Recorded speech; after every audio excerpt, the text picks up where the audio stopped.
Sri Lanka is clearly a country in transition, and that evolution is the basis of the government's decision to suspend processing so far as new asylum seekers from Sri Lanka is concerned.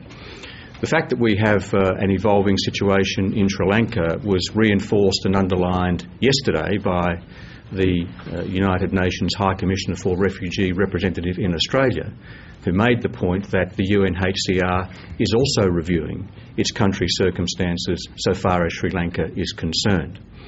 Our consideration of the evolving circumstances in Sri Lanka, bolstered by the United Nations High Commissioner for Refugees' comparable review of circumstances, forms the basis of our decision in that respect.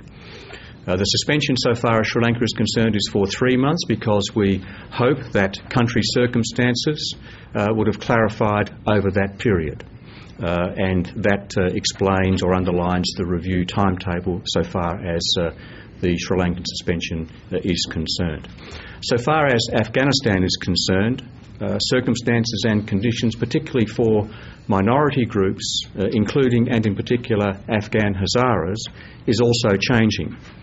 There was a time, indeed until quite recently, there was a time when if you were an Afghan Hazara, then you almost automatically fell within the provisions of the Refugee Convention, suffering from a well-grounded fear of persecution. With the fall of the Taliban, with better security in parts of Afghanistan, with constitutional and legal change and reform, it is clearly the case that whilst it is off a low base, and while there are still very difficult circumstances for Hazaras, and I underline that, there are still very difficult circumstances for Hazaras. In our view, again reflected by the United Nations High Commission for Refugees' own review processes, it is not now automatically the case that just because you are an Hazara Afghan, that you automatically fall within the provisions of the Convention.